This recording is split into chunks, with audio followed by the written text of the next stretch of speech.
Hindi ako baliw. Bitiwan niyo ako dahil hindi nga ako baliw. Pilit na sigaw ni Dayan sa dalawang lalaki na nakauniforme ng pang-ospital. Sila ang hulihin niyo dahil manluloko sila. Tama na, Dayan. Sumama ka na lang sa kanila ng maayos. Hindi ka naman nila sasaktan doon.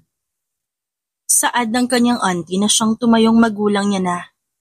Auntie Remy, huwag mo naman gawin sa akin to. Maniwala ka naman sa akin, no? Hindi ako baliw. Gumagawa lang sila ng kwento dahil nahuli ko silang dalawa. Matunog na bumuntong hininga si Remy. Bago lapitan si Dayan at hawakan ang kamay nito. Alam kong hindi madaling tanggapin ang pagkawala ng baby mo, Dayan. Pero hindi rin tamang ibuntun mo sa mga taong nakapaligid sa iyo ang sakit at lungkot na nararamdaman mo. Naiintindihan naming nasasaktan ka bilang ina. Pero sana'y maintindihan mo ring nasasaktan din kami sa pagkawala ni baby Nico. Umiling na umiling si Dayan. Auntie, hindi ako nagsisinungaling. Nahuli ko silang dalawa, niloloko nila ako. Tama na, Dayan. Hindi na tamang pagbintangan mo ng ganyan ang asawa at pinsan mo. Mariing saad ni Remy at tuluyang binitawan ang kamay ni Dayan. Sumunod ka na lamang, Dayan, at magpagaling. Pangakong bibisitahin ka namin palagi. Auntie Remy, maniwala ka naman sa akin, no? Pakiusap naman, no? Hindi ako baliw. Hindi ako baliw. Pagsusumamo ni Dayan. Kiyo, alam mo hindi ako baliw. Alam mo totoo ang sinasabi ko at ikaw, Rose. Aminin mo kay Auntie Remy na nahuli ko kayo magkasiping ng asawa ko. Tama na, Dayan. Walang katotohanan ang pinagsasabi mo. Masakit man to para sa akin. Pero kailangan mo magpagaling, Dayan. Sagot ni Kiyo, ang kanyang asawa. Sige na, dali niyo na yan. Hindi, huwag niyo naman gawin sa akin to. Sigaw ni Dayan at pilit nang lalaban sa mga lalaki na kauniforme. Pilit isinisigaw ni Dayan na hindi siya baliw, subalit walang naniniwala sa kanya. Pilit siyang nanlalaban ngunit wala siyang magawa dahil wala naman siyang kakampi. Hanggang sa maramdaman na lamang niya ang pagdampi ng matulis na bagay sa kanyang balat. Unti-unti nang hina siya hanggang sa manlabo ang kanyang paningin. At bago siya tuluyang lamunin ng dilim, nakita pa niya ang pagngisi ng kanyang pinsang si Rose at ang pagsalikop nito sa kamay ng kanyang asawa. Dayan, nakikinig ka ba sa akin? Malumanay na tanong ng babaeng doktor. Hindi po ako baliw, Dok. Alam ko po yung ginagawa ko at ang nangyayari sa paligid ko. Sagot niya. Nang magising siya mula sa pagkakatulog, noong kunin siya sa kanilang bahay, puro puting kulay na ang bumungad sa kanya. Mula kisame, sa pader, at hanggang sa kanyang higaan halos puti ang makikita. 2 linggo na simula nang dumating siya sa facility. At kahit anong gawin o sabihin ng doktor, iisa lang ang isinasagot niya, na hindi siya baliw. Dahil hindi naman talaga. Hindi mo raw iniinom yung mga binibigay sa iyong gamot, Dayan. Dahil di ko naman yun kailangan, Dok. Kapag ininom ko yun, para ko na rin sinabing baliw nga ako. Depensa niya. Those are supplemental vitamins, Dayan. Kailangan mo yun para magana kang kumain. Paliwanag sa kanya ng doktor. Ayoko. Hindi ako iinom ng gamot. Gusto ko na umuwi. Kung di ka pa rin makikipag-cooperate sa pag-inom ng gamot, lalo kang tatagal dito, hindi ba't gusto mo makalabas agad? Then you should listen to me. Malumanay pa ring saad ng doktor. Napatiimbagang si Dayan at sa huli sumuko na rin. Gumana nga siya sa pagkain at tila nagkalakas ang katawan. Subalit sa bawat araw at linggo na dumaraan, unti-unting nilalamon ng pag-iisa at kalungkutan si Dayan. Nanunumbalik sa kanyang isipan ang pagkawala ng kanyang anak at ang nasaksihang pagtataksil ng kanyang asawa. Tunay na hindi siya baliw. Subalit sa pagdaan ng araw, unti-unting bumalot ang matinding lungkot at depresyon sa kanyang isipan. Lalo na nang matanto niyang hindi siya binibisita ng sinuman sa kanyang auntie at asawa. You refuse to drink your medicine again, Dayan? Saad ng doktor habang nasa one-on-one session sila. Kung hindi mo itutuloy ang pag-inom ng gamot, hindi ka talaga gagaling. Hindi ka rin sumasagot sa mga tanong ko tuwing session natin. Dayan, paano kita tutulungan? Kung ayaw mo naman magpatulong, paano ka gagaling kung ikaw mismo ayaw gumaling? Hindi nga ako baliw. Hindi ako baliw. At hindi na ako iinom ng gamot dahil nakikita ko lagi ang baby ko. Ang baby ko. Nakikita ko siya. Aligagang saad ni Dayan at agad na payakap sa sarili. Dayan, kumalma ka. It's okay. Calm down. Calm down, Dayan. Malumanay na suway ng doktor at agad hinawakan siya. Subalit naging mas agresibo si Dayan. Bitiwan mo ko! Sigaw niya nang may matalim na tingin sa doktor. Manluloko kayo? Asawa ko ang kasiping mo, walang yaka? Sabay sugod niya sa doktor. Subalit agad siyang pinigilan ng dalawang nurse na nasa standby. Nanliit ang mga mata ng doktor at mariing inobserbahan si Dayan. Let her. Aniya sa mga nurse. Pero Dok, sasaktan niya po kayo. Mukhang nagkahalusinate po siya eh. Tumango naman agad ang doktor. This is no longer a simple depression. This is way more serious. Kaya hayaan niyo lang siya, hindi nga ako sasaktan. Muling binalingin ni Dayan ang doktor. Nang umiti ang doktor, biglang nawala ang matalim na titig niya. Auntie Remy, tulungan mo ako. Gusto nila akong kunin. Huwag kang pumayag, huwag mo ako ibigay sa kanila, Auntie Remy. Ayoko sumama sa kanila. Sinalo ng doktor ng mahigpit na yakap si Dayan, habang patuloy ang huli sa pag-iyak. Maya't maya, tumahan na siya at unti-unting nakatulog. Marahas na napabuntong hininga ang doktor. Sa susunod na buwan, ang ika-6 na buwan ni Dayan sa loob ng facility. Kalahating taon na ito sa loob, subalit, hindi pa rin niya ito makitaan ng recovery. Akala niya maayos na ito ng mga nakaraang buwan, subalit hindi pa pala. At mukhang lalo lamang itong lumala. Kaya naman matapos i-assess ang diagnosis ni Dayan, nagpasya na itong ipasa ang treatment ni Dayan sa doktor na mas gamay ang kasong katulad ng sa babae. I'm sorry to spoil your vacation break after the international conference talk, but I need you to check this patient right away before she gets worse. Tunay na may pangambang hayag ng doktor ang babae. Anything for our patient's recovery, Doc Iza. Sagot naman ang kausap na doktor. This is her record, Doc Raven. She's in room 8 at the left-wing building. Ani Doc Iza at agad tinanggap ni Raven ang records. Please, treat her. Huminga ng malalim ang lalaki bago tumango at ngumiti. It is what we do, Doc. Sagot ng lalaki. Subalit, nang buksan niya ibinigay na folder ni Iza, tila nabato siya sa kanyang kinatatayuan matapos makita ang magiging bagong pasyente niya. Dayan Agoncillo. Pagbasa niya doon, tumahip ang tahimik na hangin, dahilan upang iduyan ang ilang hibla ng buhok ni Dayan kasabay ng paglingon niya sa bagong bukas na pinto ng kanyang silid. Tila ba huminto ang oras sa paligid nila nang tumama ang tingin ni Dayan sa doktor na prenteng nakatayo sa bukana ng pintuan. Tila hinaplos ng payapa ang hangin ng puso ni Dayan nang makilala ang pamilyar na muka. Raven? Tawag niya sa pangalan ng huli at nabanggit niya na ito noong high school pa siya. Kilala niya ito. How are you? What's wrong? What happened?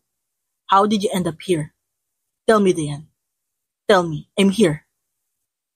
Ang sunod-sunod na sambit ni Raven. Ngunit, tinakbo siya ng yakap ni Dayan. Sa pagdampi ng mainit na yakap ni Raven sa kanya pabalik, kusa na lamang siyang napahagulhol. Isang pag-asa ang sumilip sa madilim niyang mundo sa pagdating ni Raven. Hindi ako baliw. Muling saad niya sa kabila ng kanyang pagikpi. Hindi ako baliw, Raven, hindi. I know. I believe you, Dayan. Pang-aalo ni Raven at masuyong pinunasan ng kanyang luha. Calm down, okay? Huwag ka na umiyak. Huwag ka mag-alala, nandito na ako. Kakampi mo ako at di ka na nag-iisa. Tila hinaplos ang puso ni Dayan matapos marinig ang masuyong tinig ni Raven nang sabihin nito ang huling salita. Para siyang bata na nabigyan ng paboritong candy dahil tila ba nabuhayan ang puso niya. Hindi niya lubos akalain na matapos siyang talikuran ng taong pinili niya at pinahalagahan niya, merong darating para samahan at sagipin siya. Ang baby ko, Raven. Ang baby ko. Kalaunay saad ni Dayan at nang dumako muli ang tingin niya kay Raven, biglang tumalim ang tingin niya. Manluloko ka. Anong ginagawa niyo ni Rose, ha? Mga baboy kayo? Aniya sabay hampas sa dibdib ni Raven. Pagkatapos napatakbo siya sa sulok at doon niyakap ang sarili. Auntie, huwag mo ako ibibigay sa kanila. Ayoko sa kanila, auntie. Dito lang ako. Dito lang ako. Nahigit ni Raven ang kanyang hininga matapos masaksihan si Dayan. Napatiimbagang siya at naikoy mampalad sa sobrang takot. Para sa babae, umusbong din ang galit sa kanyang puso. Galit para sa mga taong gumawa nito kay Dayan. Galit para sa mga taong rason kung bakit naging ganito si Dayan. Look at me, Dayan. Look at me. Mariin niyang saad sabay hawak sa magkabilang braso ng babae. Sino may gawa nito sa'yo, ha? Sino gumawa nito sa'yo? Muling gumuhit ang sakit at lungkot sa mga mata ni Dayan. Gusto kong gumanti sa kanila. Gusto ko na lumabas dito. Gusto ko nang gumanti sa kanila. Saad ni Dayan na puno ng sakit. Muli siyang ikinulong ni Raven sa kanyang bisig at mahigpit na niyakap. I will help you. I will treat you. Puno ng pangakong saad ni Raven. But in order for me to do that, you have to trust me first. You have to fully trust me. You have to tell me your story. You have to be mentally stable. Do you understand? Mariing saad ni Raven at puno ng tiwalang tumango si Dayan sa kanya. Kaya naman sa mga sumunod na araw, linggo at buwan, ay sinikap ni Dayan na sundin lahat ng pinapagawa ni Raven sa kanya. Kay tagal na, nung huli niyang nakita ang lalaki. High school graduation, noong huli silang nagkita. Pagkatapos niyo nawalan sila ng koneksyon sa isa't isa. Lalo na, noong lumipat sila Dayan ng bahay, matapos ilibing ang kanyang mga magulang, kung saan, sa puder na ng kanyang Auntie Remy siya lumaki. Kumusta ang pakiramdam mo? Kumusta ang takbo na emosyon mo? Maayos ka ba nakakatulog? Sunod-sunod na tanong ni Raven habang naglalakad sila ni Dayan sa may hardin ng facility. Tumango naman si Dayan bilang unang tugon. Mas kalmado na ako ngayon. Mas kalmado na ang isipan ko. Isang malaking hakbang ang ginawa ni Raven bago ito huminto sa harap ni Dayan na may matamis na ngiti. Gusto mo ba na ice cream? Ice cream? Ginawa mo naman akong bata. Asik ni Dayan na ngayon ay mas maaliwalas na ang muka. Pangbata lang ba ang ice cream? Wala namang age limit na nilagay para sa pagkain na ice cream. Okay, pero mas gusto ko ang popsicle. Lalong tumamis ang ngiti ni Raven sa narinig. Fine, ibibili kita ng popsicle na paborito mong flavor kapag successful mo nagawang third session natin. Sa ngayon, ice cream muna, dahil yun ang gusto ko. Anong susunod na mangyayari kapag naging successful ang third session natin? Kuryoso na tanong ni Dayan. Biglang sumeryoso si Raven. Nabahagya pang ibinaba ang muka para mapantayan si Dayan. Then, I will pull all the strings to get you out of here without any noise. And then, you'll make your great comeback, Dayan. Isang malalim na buntong hininga ang pinakawalan ni Dayan habang nakatitig sa mga mata ni Raven. Unti-unting sumilay ang kanyang inosenteng ngiti.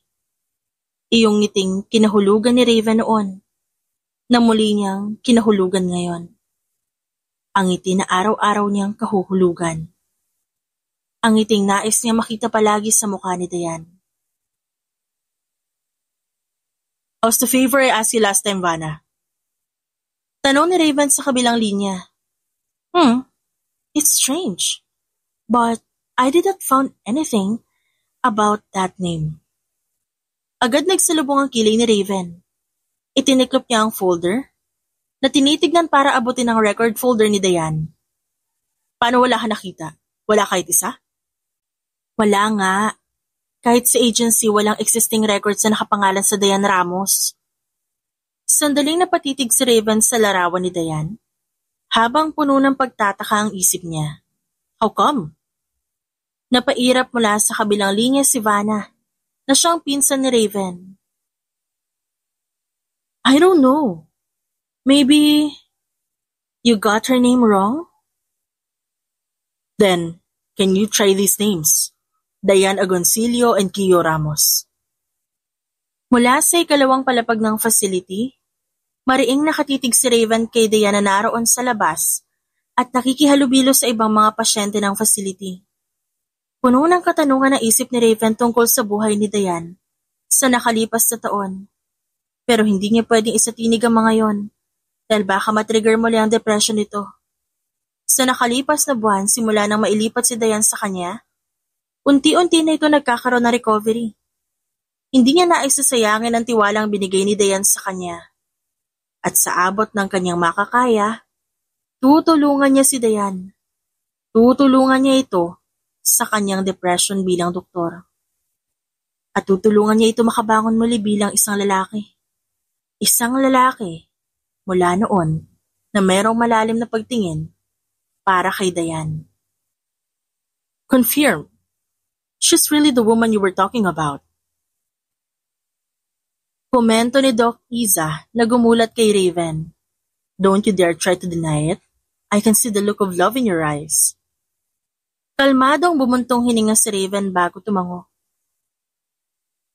Pero hindi ako makasarili para unahin ang nararamdaman ko. Her health and her redemption is my priority. Hindi ko alam kung ano nararamdaman mo. Hindi pa rin ako makapaniwala na gawa siyang lokohin at pagkaisahan ng kanyang pamilya. Sabay iling ni Iza.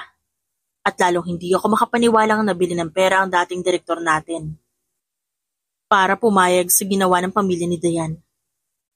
Alam nilang mas madaling ikulong si Dayan dito kaysa sa mismong kulungan. Ginamit nila ang nangyari sa kanyang anak para makulong siya dito.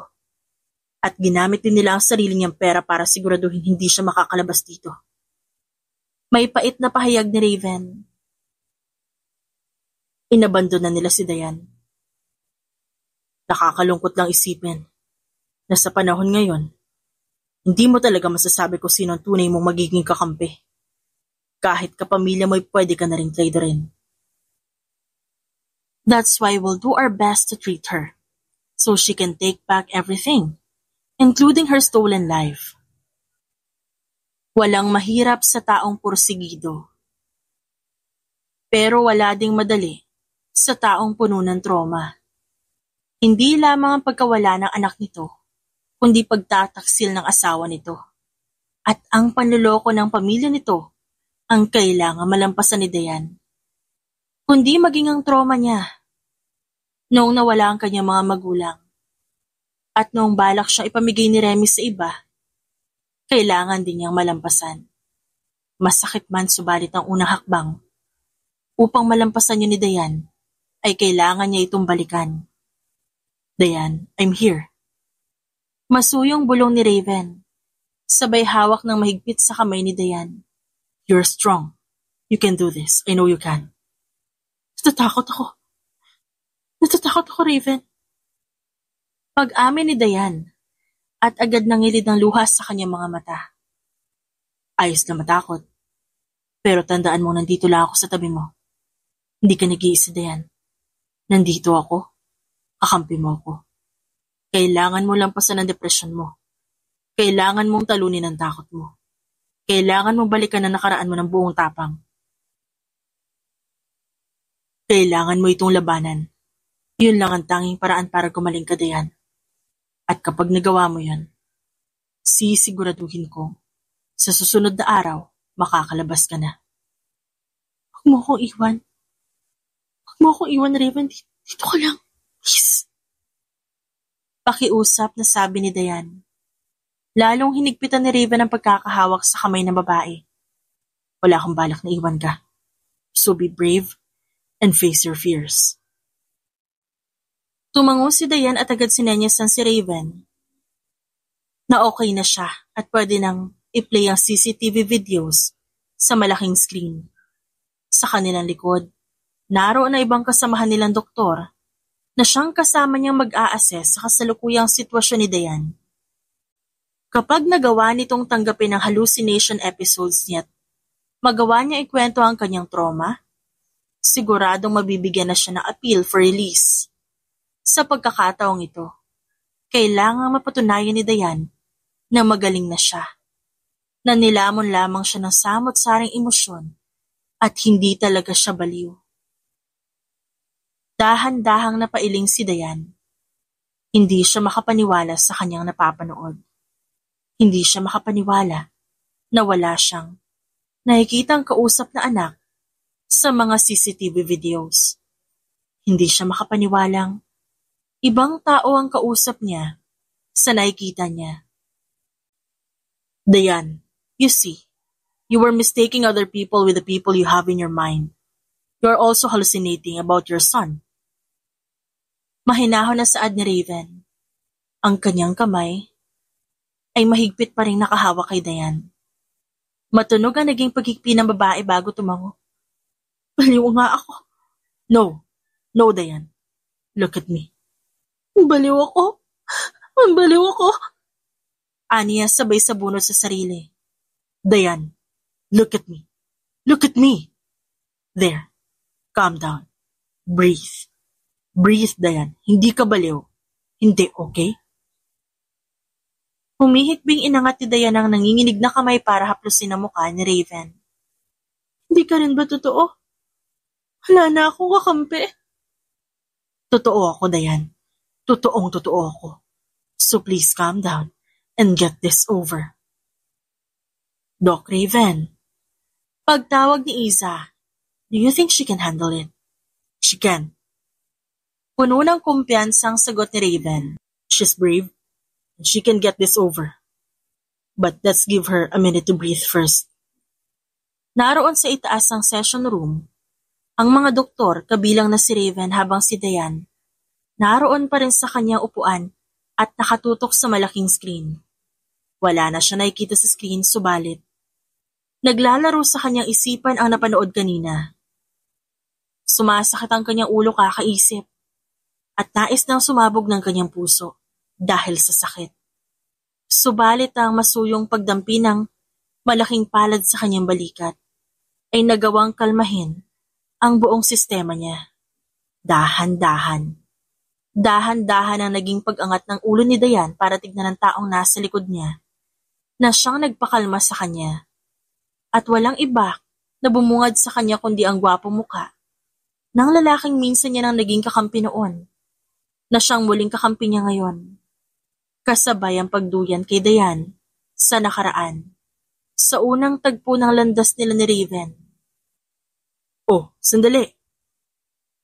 Agad na pigil ni Raven nang makita ang pag-alisana ni Dayan matapos siya nitong makita sa isang tagong kiosk sa kanilang campus. Pwede ka na maupo dito. Aalis din naman ako agad. Papalipas na ako ng oras. Okay lang, dyan ka na. Nauutal na sagot ni Dayan. Mabilis ang naging pagtayo ni Raven nang makita na muling hahakbang paalis si Dayan. Tila ba may sariling buhay ang kanyang kamay dahil bigla na lang dumampi ang kanyang kamay sa balikat ni Dayan na gumulat sa huli. Sorry, hindi ako masamang tao. Huwag ka mag-alala. Alam kong ito ang tambayan mo. Napangiti ng malawak si Raven nang makita ang dahan-dahang paglapit ni Dayan sa kiosk at pag-upo. Wala ngayon, di ka na mag-isa. Sasamahan kitang tumambay dito. Hayag ni Raven at nang mag-angat ang tingin si Dayan, bumungad sa babae ang gwapong muka at payapang ngiti ni Raven. Naibalik sa kasalukuyan si Dayan. Nang maramdaman niya ang masuyong pagpisil ni Raven sa kanyang balikat. Mula sa kanyang balikat, umangat ang kamay ni Raven para takpan ang mga mata ni Dayan. 3 bilang ang ginawa ni Raven, at pagkatapos inalis din niya ang pagkakatakip. Inulit yun ni Raven ang 3 beses bago siya ngumiti. Sabay na haplusin ang pisngi ni Dayan. See? Hindi ako nawala. Pumikit ka man o matulog. Pagmulat mo ng iyong mga mata, nandito pa rin ako. Hindi ako mawawala. Di ako aalis. Di kita iiwan. So please, get this over. Please, conquer your monsters and become stronger. Think of all the people who hurt you. Think of all the things that pained you. Think of all the scars and bruises, tears and scream. Think, Dayan, and discard them all at once. Diretso pa rin ang tingin ni Dayan sa mga mata ni Raven bagaman patuloy ang pagpatak ng kanyang luha. Kumuyom ng mahigpit ang kanyang kamao habang isa-isang naglalaro sa kanyang isipan ang lahat ng kanyang trauma. Ang lahat ng sakit na pinagdaanan niya. Ang pagtataksil ng kanyang asawa at pinsan. Ang pagtatraidor sa kanya ng taong tinuring niyang pamilya. At ang pagkawala ng kanyang anak. At habang naglalaro ang lahat ng yun sa kanyang isipan, ay ang tinig ni Raven na nagsasabing naroon lamang ito sa kanyang tabi, ay kanyang naririnig. Ang tinig na siyang nagpapakalma sa kanyang sistema. Nasa park kami nun. Nasa tabi ko lang ang baby ko. Nasa tabi ko lang siya kasama si Rose. Si Kiyo naman bumibili ng cotton candy. Sandali lang nawala ang paningin ko sa kanya nung lumingon ako kay Kiyo. Tapos, narinig ko na lang si Rose na sumigaw at hinahanap si Nico, yung baby ko. Pero hindi namin siya nahanap. Nireport naman sa pulis pero lumipas yung araw at linggo wala pa rin kami nakukuhang balita sa kanya. Tapos isang gabi nahuli ko si Kiyo at Rose na magkasiping sa mismong kama namin. Doon nag-umpisa yung pag-aaway namin. Hindi naniniwala si Auntie Remy sa akin hanggang sa kumising na lang ako na nandito ako sa lugar na to. Hindi napigilang mahigpit na yakapin ni Raven si Dayan nang marinig niya ang paghagulhol nito pagkatapos niyang magsalita. Ramdam ni Raven ang umuusbong na galit sa kanyang dibdib. Para sa mga taong nanakit kay Dayan, subalit mas nangibabaw ang simpatya at pagmamahal na meron siya para sa babae. At ang mapayapang pakiramdam na yon, unti-unting bumalot kay Dayan. Dahilan upang humupa ang kanyang pag-iyak. Alaunay, humila rin sa kanya sa pagtulog. Hindi na talaga sila ma-reach out. Nagpadala sila ng letter to permit us about Dayan. Mukhang wala talaga silang plano tungkol sa kanya. May simpatyang saad ni Iza. Napangisi si Raven, subalit tumalim ang kanyang titig sa liham na pinadala ng pamilya ni Dayan. Talagang wala na silang plano sa kanya. Dahil nakuha na nila ang gusto nila kay Dayan. Nakakayanan ni Dayan ang mga trauma niya. Pero sa paglabas niya, meron na namang naghihintay na sakit sa kanya. She can handle it. After all, you're here for her. Every depressed person needs someone that they can rely on. Some are lucky to find one, but some are not. In Dayan's case, she has a hand to hold on. But don't just lend your hand. Give her a solid wall to lean on. Let your love for her be her healing. Marahang binuksan ni Raven ang pinto ng silid ni Dayan nang makita itong mahimbing na natutulog. Maging ang kanyang paglalakad, naging maingat upang hindi magising si Dayan. Inayos pa nito ang kumot niya upang hindi ito lamigin bago siya maupo sa gilid ng kama. Hindi rin napigilan ni Raven na haplusin ang inosenteng mukha ni Dayan. Napaka-inosente niyon na para bang wala itong trauma at masasakit na pinagdaanan. I will pull every strings just so I could protect you. I will never let anyone hurt you again, Dayan. And I promise to be always in your side. I will not let this chance slip my hand again. Nang maramdaman ni Dayan ang marahang pagsara ng pinto. Unti-unti naman siyang nagmulat ng mata. Pusang dumapo ang kanyang palad sa kanyang dibdib, sapagkat napakalakas ng kabog na yon. Hindi yung kabog na dulot ng pangamba, bagkus ay payapang pagkabog ang nararamdaman niya. At dahil yun sa kanyang narinig mula kay Raven, yun ang naging motivation niya. Kaya naman buong tapang siyang humarap sa mga doktor para sa kanyang final session. Ipinakita niya magaling na siya. Ipinakita niyang marapat na siyang lumabas sa facility.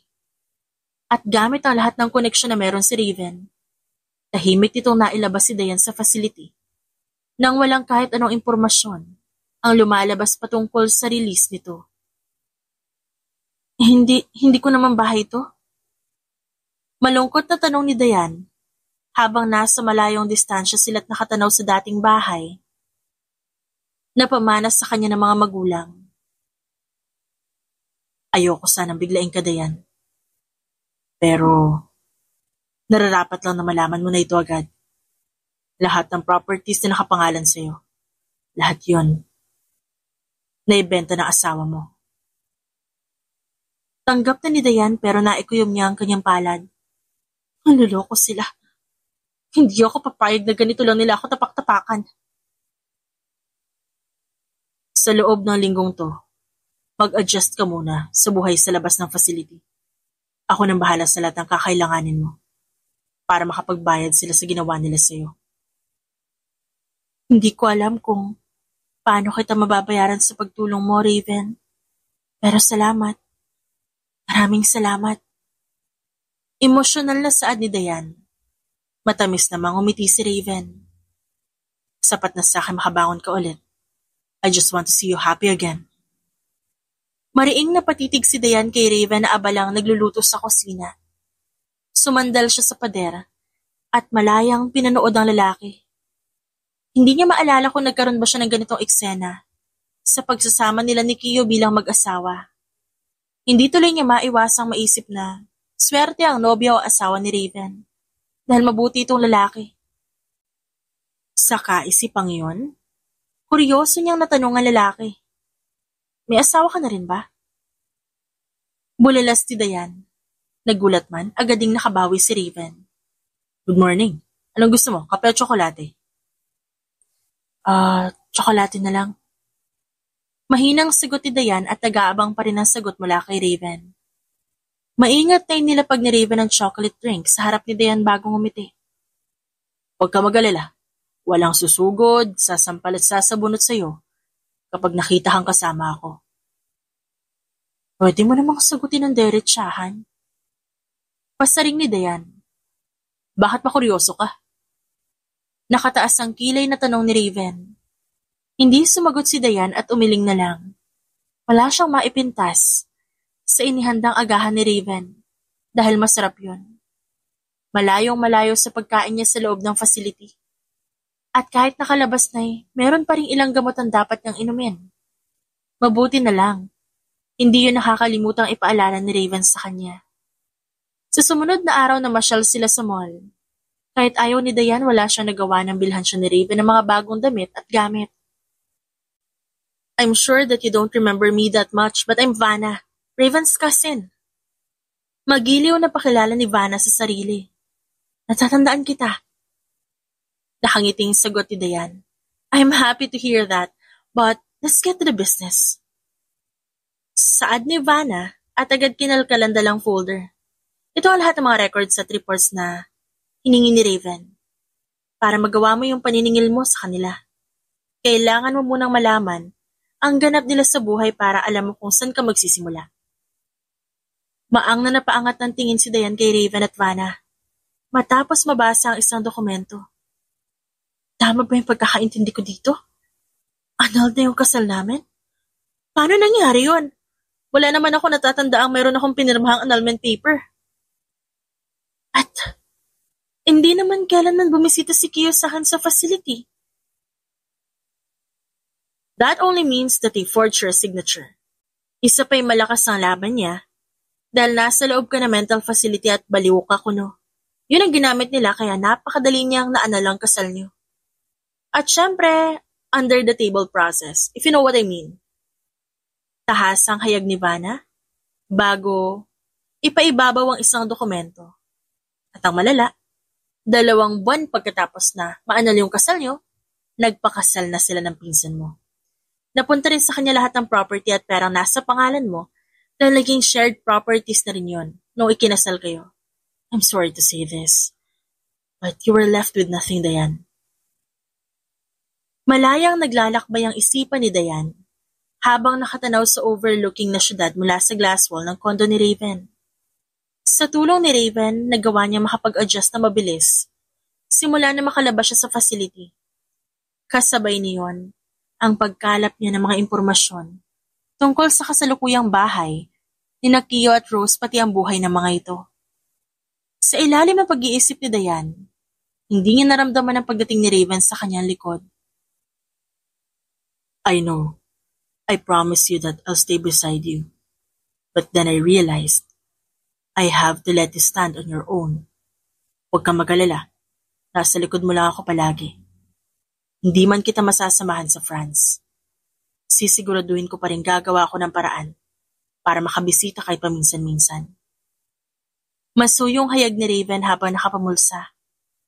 Grab this chance to redeem your life, Dayan. Go and make a name. Pinalis si Dayan ang tumulong luha bago yumakap kay Raven. Pangako babawi ako sa lahat ng tulong mo, Raven. Dahan-dahang niyakap pabalik ni Raven si Dayan habang nakangiti. I'm not asking for anything in return, Dayan. But I do hope for something. Makahulugan niyang dagdag. Nagtataka namang bumitiw si Dayan sa yakap. Anyway, a friend of mine will pick you up in the airport. Pasensya na. Hindi na kita may ihahatid. Alam mo naman na maraming pasyente naghihintay sa akin. Ayos lang. Naintindihan ko. Keep me updated about your situation and state of emotion, okay? Nakangiting tumango si Dayan kay Raven at muling yumakap pa. Sa sumunod na araw, inihatid na nga ni Raven ang babae sa airport para tumungo sa France. Isa sa mga pangarap ni Dayan na maging isang fashion designer. Dahil yun ang naging propesyon ng kanyang ina. Kaya nga nagtayo ng butika magulang niya para yon sa kanya pagdating sana ng araw. Ang kaso, isa yon sa walang pag-aalinlangang kinuha ni Kio sa kanya. Bit-bit ang layuning mabawi ang nawala sa kanya at makabawi sa mga taong nanakit sa kanya. Buong tapang niyang hinarap ang bawat araw sa France habang nag-aaral ng fashion designing. At gaya ng pangako ni Raven, pinanindigan niya ang pangakong pagbisibisita kay Dayan hanggang sa matapos ang pananatili nito sa France. Am I seeing the right, Dayan? Nakangising tanong ni Raven bago hapitin ang yakap ang babae. Welcome back. I am indeed back? Saad ni Dayan at ibinalik ang yakap ni Raven. Then shall we start? Nakangising tanong ni Raven na mariin namang tinanguhan ni Dayan. Ibinaba ni Dayan ang suot na mamahaling sunglasses nang makita ang paglabas ni Kio at Rose. Subalit pumukaw sa kanyang atensyon ay ang batang lalaki na buhat-buhat ni Kio. That's their son. He's 7 years old. And yes, they already had him while you're still married. They hide him well from you. Imporma ni Raven. They really played me well? Ganun siguro ako katanga para sa kanila. Nalandali nila ako naloko at napaikot. Planado nila lahat. Hindi na ituloy ni Dayan ang sasabihin ng meron siyang mapagtanto. I suspect them as well, Dayan. Actually, habang nag-aaral ka sa France, abala ako dito para makahanap ng lead kung nasa na anak mo. At sa kung paano siya nawala. Unfortunately, wala pa rin ako nahanap na lead. Pero huwag kang mag-alala, hindi kami humihinto ni Vanna. Nanatiling kalmado si Dayan, subalit sumasabog na sigalit ang kanyang puso. Hindi na ako mag-aaksaya ng oras, Raven. Sisiguraduhin kong simula sa araw na ito, mararamdaman nila ang karma. Padabog na inilapag ni Kio ang monthly report sa kanyang mesa, matapos makitang bumaba ng 15% ang sales nila sa nakalipas na buwan. Masyado nang malaki yon para sa average boutique na kanilang negosyo. Nabawasan din ang mga loyal customers at event organizer na partner ng kanilang boutique. Nagsimula ang lahat matapos magbukas ang katapat nilang boutique. Siguraduhin yung bago ang mga designs na ilalabas nyo ngayong buwan. Yung mas moderno, patok sa panlasa na masa. Siguraduhin nyo ring mabigyan nyo ng premium design sa mga partner natin na event organizer para hindi na sila umalis. Maliwanag ba? Yes, sir. Paano po pala yung monthly fashion ramp? Sasali pa po ba tayo doon? Maingat na tanong ng isang staff. Oo, kailangan nating sumali dyan para hindi tayo maungusan ng ibang brand. Present all your designs next week. Aniya at nagmarcha na palabas. Napangiti si Diana matanggap ang isang mensahe mula sa kanyang tauhan. Matapos niya mag-reply, agad din siya umalis sa kanyang opisina upang tumungo sa isang private school. Eksaktong dismissal, bumukas ang gate at isa-isang lumabas sa mga bata. Abot tenga ang ngiti ni Diana makita ang batang kanyang hinihintay. Hi, handsome. Oh, don't be scared. I'm just here to say hi. Don't worry, I am your mommy's cousin. Pakilala niya sa batang puno ng pagtataka. Well, please tell them I said hi, okay? Elon!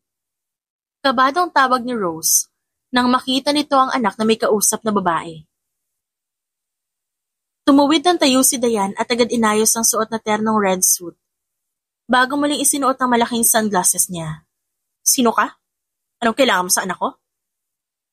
Salubong ang kilay na tanong ni Rose matapos suriin mula ulo hanggang paa ang babaeng kausap ng anak. Relax. You can ask that question to your son. I already introduced myself to him. Sopistikadang may accent na sagutin Dayan bago taas noong tumalikod at lumakad paalis. Sino siya? Anong pangalan niya? Anong sinabi niya sa'yo? Cousin mo raw pa, Mami. Nasabunutan na lang ni Rose ang sarili habang pabalik-balik siyang naglalakad sa kanilang bahay. Hindi niya alam kung bakit si Dayan agad ang pumasok sa isip niya matapos marinig ang sagot ng kanyang anak. Paranoid ka lang, Rose.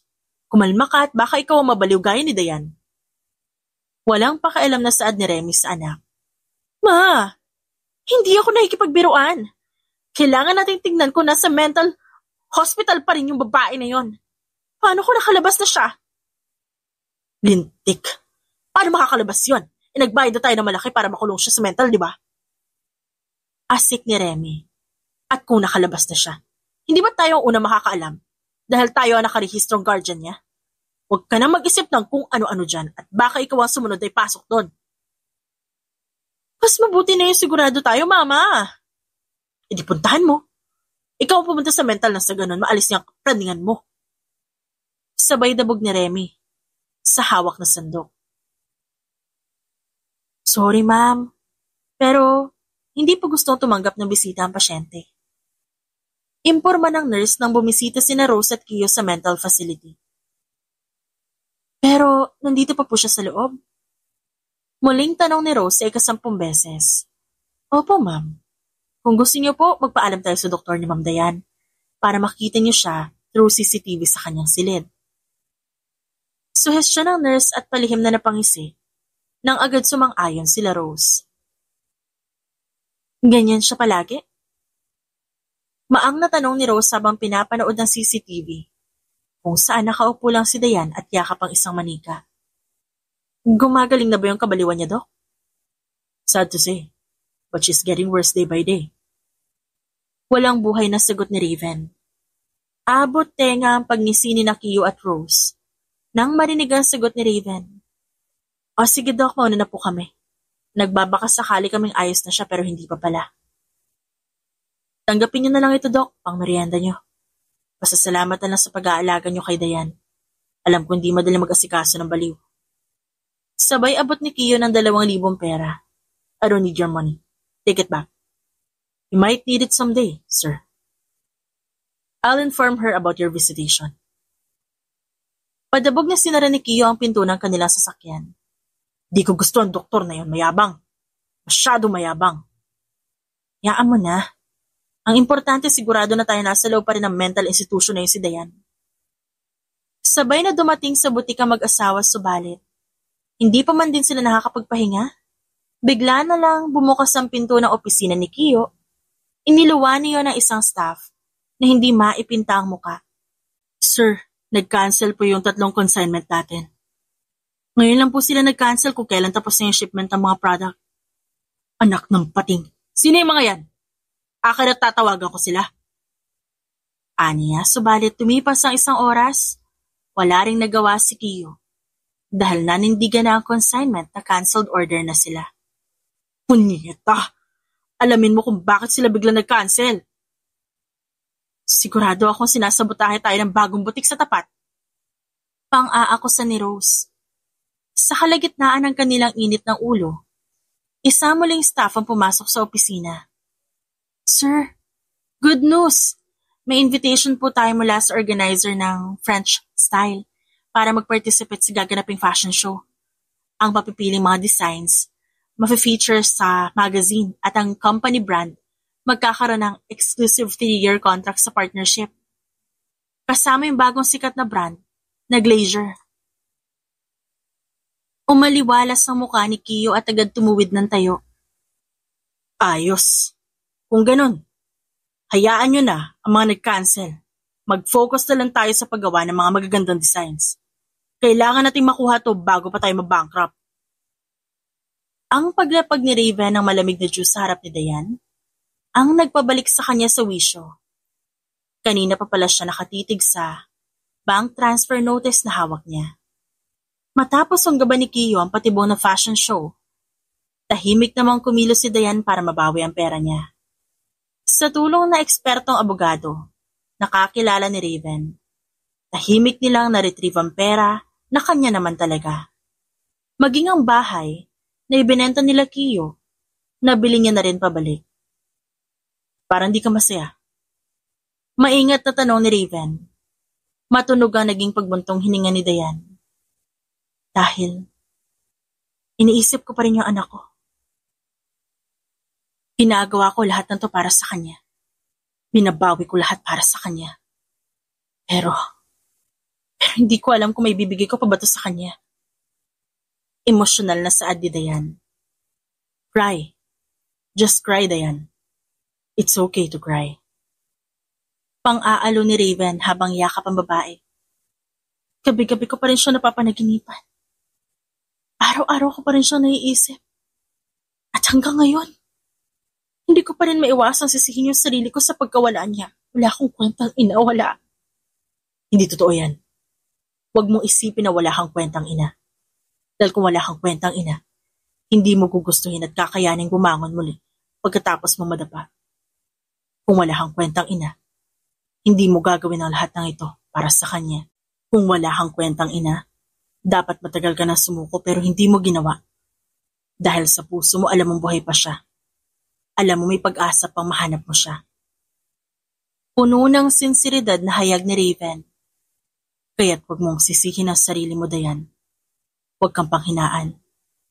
Lalo ngayong unti-unti mo na silang napapadapa.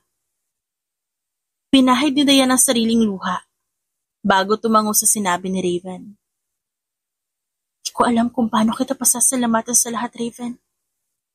Di ko alam kung paano ko ito kakayanin kung wala ka sa tabi ko. Sinakop ni Raven ang mukha ni Dayan at mariintong tinitigan. Sisingilin kita, Dayan. Sa tamang panahon. Kapag tapos na ang lahat, kapag maayos na ang lahat, sisingilin kita. Kaya ihanda mo ang sarili mo. Because that will only be a matter of yes or no. Kumabog ng malakas ang puso ni Dayan matapos bitiwan ni Raven ang huling pahayag. Kitang-kita niya ang pagkinang sa mata nito. Subalit hindi niya mapangalanan ng emosyong naroon. Ang tanging alam lang niya, unti-unti na siyang nalulunod sa titig ni Raven. Kiyo, anong ginagawa mo sa pera natin? Ba't halos wala na natira sa pera natin sa bangko? Singhal ni Rose pagka-uwi ni Kiyo sa bahay nila. Anong pinagsasabi mo, Rose? Huling naglabas ako ng pera para pambili ng materyales sa gagamitin sa fashion show. Huwag mo kong pinaglololo ko. Kagagaling ko lang sa bangko kanina para sana mag-withdraw. Pero kulang-kulang na 50,000 na lang ang nandun. Agad nagsalubong ang kilay ni Kiyo at padabog na tinapon sa sahig ang kanyang necktie. Paano 50,000 na lang ang natira? Palay ko sa'yo. Ikaw lang naman to naglabas ng pera. Panaylabas ka ng pera, di ba? Dahil kailangan sa butik. Hindi ako nagwawaldas ng pera para sa luho, Rose. Paano nangyari yun? Galit na sikmat ni Rose. Nahilamos ni Kiyo ang palad sa mukha at masamang tinignan ng babae. Di alamin mo. Paano nangyari yun? Anak ng tokwa. Ako na lang ba palagi gagawa ng lahat, Rose? Mag-ambag ka naman. Hindi mo ba nakikita ang abala ko sa negosyo para maisalba to? Milos ka rin. Kung ayaw mong tuluyan tayo maghirap. Padabog na tinungo ni Kiyo ang kanilang kwarto at padabog na sinara yun. Sa sumunod na umaga, muling nagtungo si Rose sa bangko para alamin kung paano nawala ang milyones nilang pera. Subalit gaya na ipinakiusap ng abogado ni Dayan, pinalabas lamang ng bangko na legal withdrawal ang nangyari. Hindi napigilan ni Rose na magwala sa loob ng bangko, kung kaya't kinailangan pa siyang alalayan ng gwardya palabas. Si Dayan naman nasa sulok, nakangisi lang habang pinapanood ang pangyayari. Maybe this can help you? Saad ni Dayan matapos tabihan si Rose sa labas ng bangko. Matunog na napalunok si Rose na makita ang pera sa loob ng brown envelope. Ikaw na naman? Para saan to? Sino ka ba talaga? Ba't sulpot ka ng sulpot? Galit na tanong ni Rose. Mabilis na inayos si Dayan ang kanyang suot, na malaking sombrero na katerno ng kanyang suot na pink na peplum dress. Soon, you'll know me. Ani Dayan, at eleganteng lumakad patungo sa yayamanin niyang kotse. Pag-alis ni Dayan sa bangko, sumunod naman siya nagtungo sa grocery store, kung saan ang kanyang Auntie Remy ay nag-grocery. Palihim niya itong sinusundan, habang abala rin siyang namumulot ng mga grocery food. Nang makita niya ang Auntie Remy na pumipila, agad siyang sumunod. At matapos ma-counter ang grocery ni Remy, tsaka naman sumingit si Dayan. Please, count this too and give it to her. You can also give her the change, thank you. Nakangiti niyang saad sa cashier, matapos mag-abot ng 30,000. Sandali. Sino ka? Ba't pa binayaran ang grocery ko? Ano akala mo sa akin, pobre? Dahan-dahang humarap si Dayan. Subalit tanging ang ngiti lamang niya makikita. Dahil natatakpan ng suot niyang malaking sombrero ang kalahati ng kanyang muka. Because I'm kind. Anyway, let's meet again soon. I promise that I'll introduce myself properly next time. Tinitigang mabuti ni Dayan ang kanyang sarili sa harap ng malaking salamin, habang suot ang sariling gawang black tube oversized bow, bubble hem dress. Sunod ay sinuot niya ang kanyang black lace elbow-length gloves, bago kunin at isuot ang kanyang wide brim hat. Napakaganda niya sa kanyang kasuotan, elegante ng kanyang dating, at napaka-fashionable. Malayong-malayo sa Dayan noon, malayong-malayo sa Dayan, na pinagkaisahan at niloko nila. What a perfect look for a perfect comeback. Saad ni Raven. You're so dazzling in black, Dayan. Of course, I have to keep up with your look. Sagot ni Dayan at inayos ang bow ni Raven. I'm sorry if I'm too handsome for you. Inirapan siya ni Dayan kaya nagtawanan sila. Let's go. They're waiting for the star of the night. Nakangiting sabi ni Raven bago abutin at mahigpit na hawakan ang kamay ni Dayan. Isang happy family ang look ni Kiyo at Rose kasama si Remy nang dumating sila sa venue. Maraming bisita mula sa iba't ibang industriya. Mga negosyante, modelo, artista, at mga media. Naroon din ang ilang international brand company at ilang fashion idol. Maayos na ba ang lahat? Ang mga model, naihusan na ba sila? Sabihan niyo silang huwag silang kakabahan. Dapat mairampan nila na maayos ang designs natin. Paalala ni Rose sa mga staff nila. Nasisiguro kong atin ang gabing ito. Puno ng kumpiyansang saad ni Kiyo. Kayo nang bahala dito. Pupunta na kami sa loob at baka makasungkit pa kami ng negosyante. Pagdating nila sa loob, agad ding nagsimula ang event. Rumampa ang bawat modelo ng bawat company brand para ipakita ang kanilang koleksyon. Tuwang-tuwa sina Kiyo at Rose dahil tunay namang naibabaw ang kanilang collection set. Ramdam na nila ang kanilang collection ng minamataan ng mga judges. Pero nang tawagin si entablado ang may-ari ng brand na makakapareha ng mananalo sa event, natuod na lamang sina Rose at Kiyo sa kanilang kinatatayuan. Para namang nakakita ng multo si Remy, matapos marinig ang isinigaw na pangalan ng host. Lahat ay nagpalakpakan, habang marahan at eleganteng naglalakad si Dayan sa gitna. We finally met the woman behind the newest rising clothing brand of leisure. Miss Dayan Agoncillo, everyone! Hindi. Imposible. Kapangalan niya lang yan.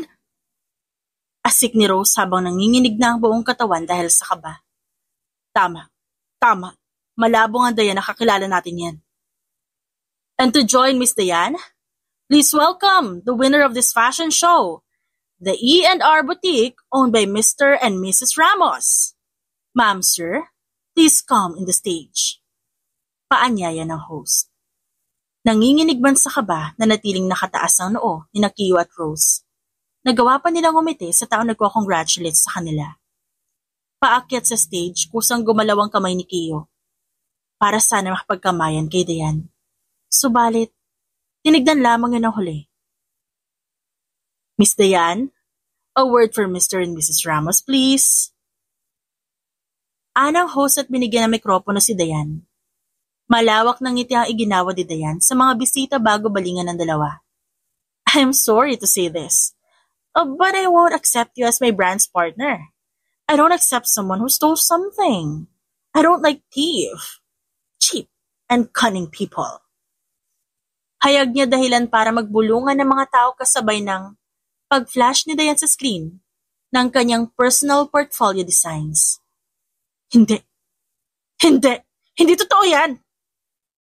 Sigaw ni Rose subalit taas noo nang naglalakad paalis si Dayan. Naging laman ng balita sina Kiyo at Rose. Isa-isang umalis ang iilang investors nila. Maging ang mga loyal at premium customers nila, umalis na rin sa kanilang boutique. Nag-cancel na rin ang lahat ng partner, event organizer na kumukuha ng mga gowns sa kanila. At higit sa lahat, binisita na rin sila ng pulis at abogado ni Dayan matapos nang sampahan sila ng samot-saring kaso. Dayan, lumabas ka dito, harapin mo ako!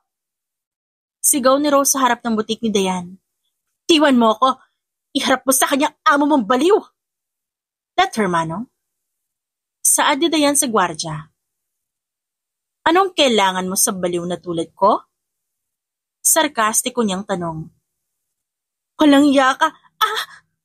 Sigaw ni Rose nang maunahan siya ni Dayan sa pagsampal. Hindi pa man din siya nakakabawi, isang sampal muli ang lumagapak sa kanyang muka. Walang iya ka talaga, baliw! Isang sampal ang dumapos sa mukha ni Rose. At sa bawat pagbuka ng bibig niya, puro sampal ang dumadapos sa kanyang pisngi. Sakot na ng palad ko. Grabe talaga ang kapal na mukha mo.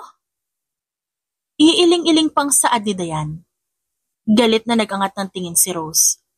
Kita na rin ang pamumula ng kanyang pisngi. Kung akala mo, matatakot mo kami sa ginagawa mo, nagkakamali ka. Walang magagawa ang baliw na katulad mo. Ang bahay na pamana ng walang kwenta mo magulang na benta na. Yung butik na pamana rin dapat sa'yo. Sisiguraduhin kung di mo makukuha yan. At kahit anong gawin mo, kahit anong yaman mo, hindi pa rin nun mababago na katotohanan ng patay na yung anak mo.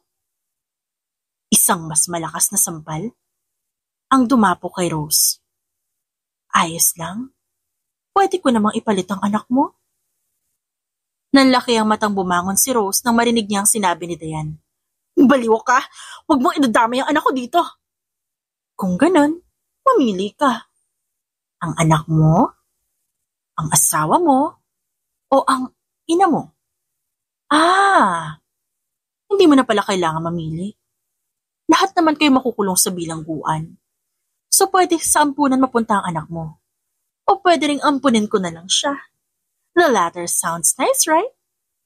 Hindi pa tayo tapos. Ani Rose at nagmamadaling umalis ng butik. Saan ka nang galing? Umilos ka na at mag-impake, alis na tayo. Tatakas tayo. Singhal ni Kiyo kay Rose pagdating sa kanilang bahay. Nasaan si Elon? Nasaan ang anak natin? Elon? Elon! Nariyan siya sa kanyang kwarto. Nakaimpake na yung anak mo pero ikaw hindi pa. Bahala ka na sa buhay mo kung may iwan ka dito. Elon! Elon! Pagtawag pa rin ni Rose sa anak matapos makitang walang tao sa loob ng kwarto nito. Nasaan ang anak natin? Wala siya sa kanyang kwarto. Pwede bang huwag kayong sigaw na sigaw? Si Remy na lumabas galing sa kanyang kwarto. Meron ba tatakas na ganyang kaingay? Hindi pa man tayo nakakatakas, mahuhuli na tayo dahil siya sa bungangan yung dalawa na hindi niyo may dikom. Nasabunutan ni Rose ang sarili bago harapin ang kanyang ina at asawa. Nasaan si Elon? Wala siya sa kwarto, wala sa kwarto ang anak natin. Pinantaan ako ni Dayan. Nakukunin niyo yung anak natin, Kiyo. Tanga ka talaga, Rose. Mahina subalit may diin na saad ni Remy. Kailangan muna nating tumakas ngayon. Kapag nakapagtago na tayo, tsaka natin bawiin si Elon kapalit ang anak ni Dayan. Tama si Mama. Kung mananatili tayo dito, pare-pareho lang tayo makukulong. Hindi pa natin mababawi si Elon. May alas pa tayo laban kay Dayan. Pero bago yun, kailangan muna natin makaalis dito. Pagsang-ayon ni Kiyo. Emosyonal man, mabilis nag-impake ng gamit si Rose. Nang matapos silang mag-impake, agad silang nagpasyang umalis. Saktong pagbukas ni Kiyo ng pinto, sina Dayan at Raven ang bumungad. Saan kayo pupunta? Akmang susugurin ni Kiyo si Dayan, ngunit agad siyang pinotektahan ni Raven. Sa tingin niyo ba, ganon kayo kadaling makakatakas? Umalis ka sa daraanan namin! Sigaw ni Kiyo at binangga si Raven. Pero hindi man lang natibag si Raven. Bagkos, walang kahirap-hirap niyang kinwelyuhan si Kiyo. Kundi lang dahil kay Dayan, baka noon ko pa binasag yung mukha mo. Gawin mo! Huwag mong sabihin, gawin mo! Duwag ka naman kaya hanggang salita ka lang! Shit! Tigas pala ng mukha mo! Komento ni Raven matapos malakas na suntukin si Kiyo. Kahit saan kayo umikot, wala na kayong takas. Napapalibutan na ng mga pulis ang bahay na to. Ang lugar na to. Kapag nagpumilit kayo manlaban, ipapatapos ko kayo. O ipapatapos kayo ni Dayan. Ngumiti naman ang babae. Pero pwede pa magbago ang lahat. Yun ay kung magiging honest kayo. Wala na rin naman kayo may tatago. Dahil narinig na namin ang usapan nyo kanina. Maawa ka, Dayan. Matanda na ako. Hindi ko kakayanin ang buhay sa kulungan. Pakiusap ni Remy. Kung kaya't sabay na napatingin si Rose at Kiyo sa kanya. Mapaklang natawa si Dayan. Di niya na mabibilog ang ulo ko, Auntie Remy. Pero kung luluhod kayo at magmamakaawa, baka magbago pa yung isip ko. After all, ikaw ang tumayong magulang ko nung namatay sila Mami at Daddy. Tila tuta na agad umamo ang tatlo. Pare-pareho silang lumuhod sa harap ni Dayan. Nang sabihin niyang halika ng kanyang suot na sandalyas, pikit mata ng mga itong ginawa yon. Tuloy, isang aliw na pagtawa ang pinakawalan ni Dayan. Matuto din pala kayo. Isa lang ang gusto ko malaman. Nasaan ang anak ko? Sabay-sabay umiling ang tatlo. Hindi namin alam, Dayan. Wala kaming kinalaman sa pagkawala ng anak mo. Paano namin magagawa yon gayong walang kabuwang-muwang ang bata? Sagot ni Remy. Naniwala ka sa amin. Wala kaming alam sa pagkawala ng anak natin. Paano ko gagawin yun sa sarili kong anak? Saad ni Kiyo ngunit isang sampal ang naging sagot ni Dayan. Kung ayaw niyo magsalita. Hindi pa ba malinaw sa inyo ang narinig ko? Ang usapan niyo kanina? Alam ko na buhay pa yung anak ko. Alam ko na kayo may kagagawa ng pagkawala niya. Ngayon, sabihin niyo sa akin kung nasan siya. Nasaan ang anak ko? Kung di niyo sasabihin kung nasan siya, wes, ipaparamdam ko sa inyo kung gaano kasakit mawala ng isang anak. Dayan, huwag mong idamay si Elon. Huwag mong idamay ang anak ko. Pakiusap. Ngumisi na parang baliw si Dayan bago padabog na bawiin ang kanyang binti. Dahilan para masubsob si Rose sa sahig. Anak sa anak? Ina sa ina? Nakasalalay sa kamay mo ang buhay ng anak mo. Kung di ka magsasalita, patatahimikin ko na lang din ang pinakamamahal mong anak. Kay Ate Yoli, Ate Yoli sa probinsya ang anak mo. Hagulhol na pag-amin ni Rose. Dahan-dahang naupo si Dayan upang pantayan si Rose. Huwag ka mag-alala. Aalagaan ko mabuti ang anak mo. At sisiguraduhin kong hindi isang maluloko, magnanakaw, at masamang tao ang kikilalanin niyang ina. Hayag ni Dayan bago talikuran si Rose, kasabay ng pagdampot ng mga pulis sa kanilang tatlo. Siya namang agad pagpihit ng manibela ni Raven patungo sa probinsya. Sa probinsya kung saan sila unang nagkakilala. Bagaman abala sa pagmamaneho, nagawa pa ring abutin ni Raven ang kamay ni Dayan para mahigpit yung hawakan. Sa paghawak ni Raven sa kanyang kamay, muling nakaramdam si Dayan ng pagdaloy ng lakas sa kanyang katawan. Ano? Paano wala sa iyong bata, Ate Yoli? Paano wala sa iyong bata? Singhal ni Dayan kay Yoli na dating kasambahay nila Remy na makarating sila sa bahay na to. Kinampay ni Yoli ang kamay kay Dayan bago ito bumuntong hininga. 1 linggo, matapos ko siyang iuwi dito, dinala ko siya sa may ospital sa bayan. Mataas ang lagnat niya. Pagkatapos silang pababain ng lagnat at magreseta ng gamot, lumabas din kami ng ospital. Tinawagan ko si Remy noon para humingi ng pambili ng gamot pero hindi siya sumasagot. Sa inis ko at takot na may mangyari sa bata, mas pinili ko na lang naiwan siya. Natutop ni Dayan ang sariling bibig sa isiniwalat ni Yoli. San mo siya iniwan? San mo iniwan ang anak ko, Ate Yoli? Ina ka din! Alam mo kung anong nararamdaman ko ngayon? Gusto ko na makita at mayakap yung anak ko. Pakiusap, san mo siya iniwan? Kahit saang parte ng mundo, hahanapin ko siya. May pagsisising na patingin si Yoli kay Dayan. Nawala ako sa tamang pag-iisip ng araw na yun, Dayan. Naglakad-lakad ako para tumingin ng pwesto na pwede kong pag-iwanan sa kanya. Hanggang sa matandaan ko yung isang lugar doon sa parking lot sa ospital. Bumalik ako doon. Ilang sasakyan na sinubukan kong buksan. Hanggang sa makakita ko na sasakyan hindi nakalak. Doon ko iniwan ang anak mo. Iyon na ang huling beses na nakita ko ang anak mo. Bagaman na balik sa isipan ni Raven ng isang tagpo sa nakaraan, ay nagawa niya pa ring saluhin si Dayan na mawalan to ng balanse dahil sa panghihina. Humahagulhol na ito sa pag-iyak. Dahil para na naman siyang nawalan ng pag-asa na makita ang anak. Dayan, I think I know where he is. Your baby. Your baby is safe.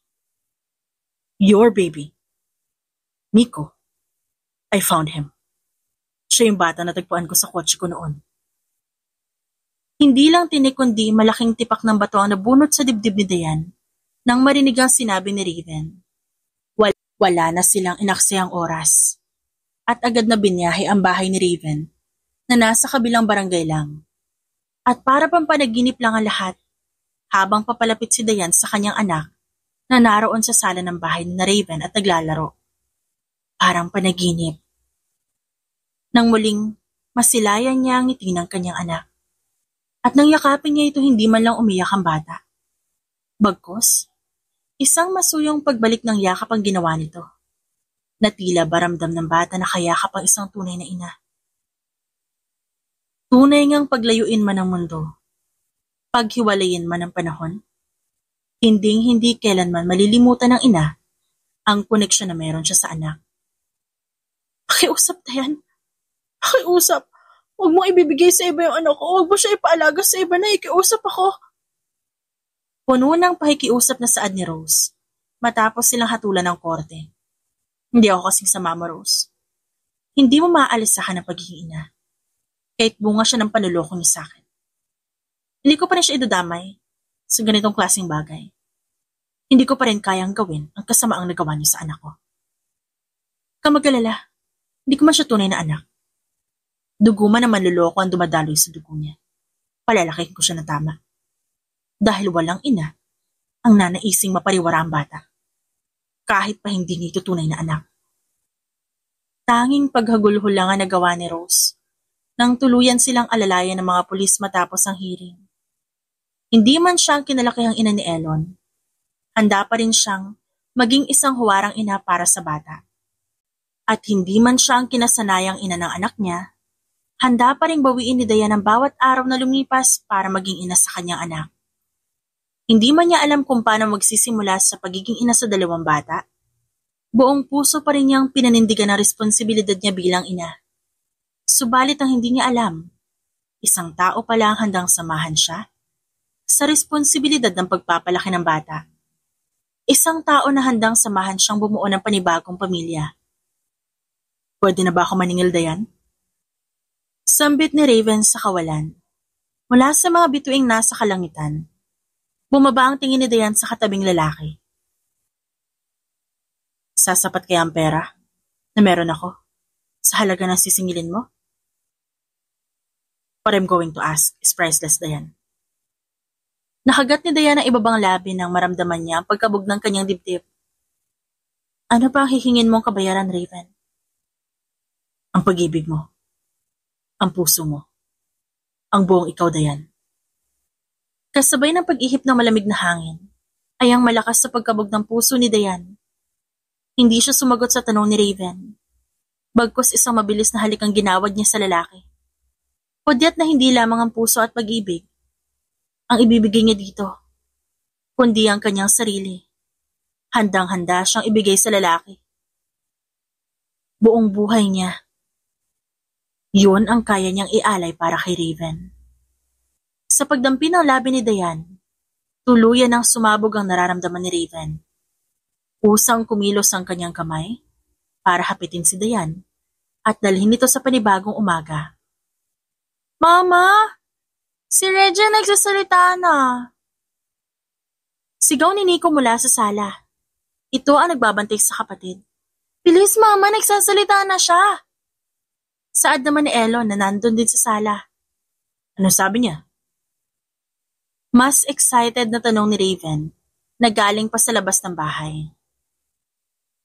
Mama, ang unang salita na lumabas sa bibig ng kanilang anak. Isang salita subalit kibigat ng responsibilidad na dinadala. Isang salita subalit higit at lubos na nakakakilala sa isang anak. Isang salita na madalas sambitin ng mga bata. Isang salita na parang isang mahika. Na kapag sinabi mo, isang tao ang agad darating para isalba ka. Mahal! Mahal! Nasambit niya na rin yung papa. He called me papa. Tuwang-tuwa na saad ni Raven, habang kalong ang bunso nila. I love you, Mama. You are the best. Sabay-sabay na saad ni Nico at Elon. Maaga mang nahiwalay si Dayan sa kanyang anak. Hindi pa rin niyo naalis ang pagiging ina niya. Dahil walang araw ang lumipas na hindi niya naiisip ang anak. Walang oras na hindi sinisigaw ng puso niya ang kanyang anak. Dumaan man siya sa sakit at hirap, naging lakas naman niya ang kanyang anak. Sinaktan at niloko man siya, nahanap niya rin ang tunay na pag-ibig sa piling ni Raven. Hindi man siya lumaki sa pangangalaga at pagmamahal na isang tunay na ina, nabigyan naman siya ng pagkakataon na maging isang ina sa 3 bata. Higit sa lahat, nabigyan si Dayan ng pagkakataon na maging isang ganap na ilaw ng tahanan. Ilaw na siyang magiging gabay ng bawat miyembro ng kanilang pamilya. The end. It's shoutout time! Shoutout kina Jodeline Campilan, Iris Ballesteros, Ara Adjani, Rose Agsaulio, Ellie Reborn, Jenny Pai, Marlene, Crystal Hilario, Marie Ortega, Dina Liven, Liz Barito, Jasmine Hereza, Ruby Zonriera, Nancy Costanilla, at Jacqueline Banzon. Maraming salamat po sa inyong lahat.